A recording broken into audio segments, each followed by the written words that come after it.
السلام علیکم۔ کیا کسی شے کی مخلوق کی قدر و قیمت اس کے سائز سے طے ہوتی ہے؟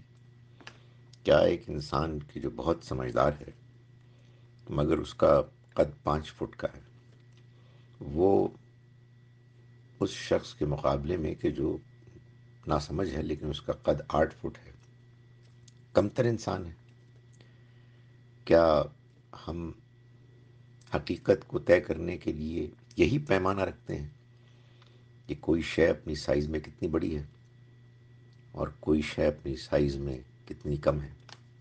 حقیقت واقعہ یہ ہے کہ اور مخلوقات کا تو ہم نہیں جانتے، مگر انسان کے اندر بہت صلاحیت رکھی گئی ہے، اور اس اتنی بڑی کائنات میں انسان کو اللہ نے شرف دیا ہے کہ وہ اپنی عقل کو استعمال کر کے اس کائنات کو سمجھے، اس کو ڈھونڈے، اس کے بارے میں وہ معلومات حاصل کرے جن کا کچھ حصہ آپ نے اپنے سوال میں بیان کیا ہے۔ یہی انسان ہے کہ جس کے اندر اخلاقی حس رکھی گئی ہے۔ ہم سب اچھائی کو اچھا اور برائی کو برا سمجھتے ہیں، اس کے باوجود بہت سے انسان ہیں کہ جو برائی کرتے ہیں اور اچھائی کرنے سے گریز کرتے ہیں۔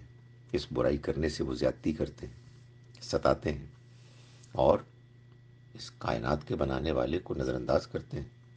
جو ان کو 4 دن کی زندگی ملی ہے وہ اپنی منمانی سے گزارتے ہیں۔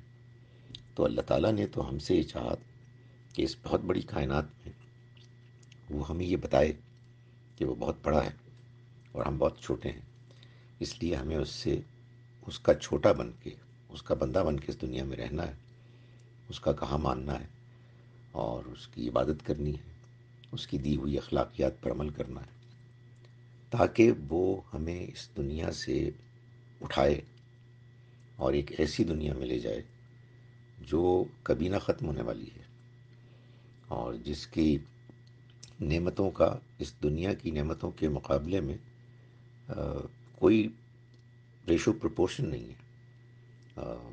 غیر معمولی دنیا ہے وہ اپنی مہربانی سے ہمیں وہاں لے جانا چاہتا ہے، اور اس کائنات کی بڑائی، اس کی عظمت کا مشاہدہ کرا کے ہمیں یہ بتانا چاہتا ہے کہ وہ زندگی وہ ہمیں دے سکتا ہے، اس کے پاس اسباب، وسائل، امکانات سب کچھ موجود ہیں۔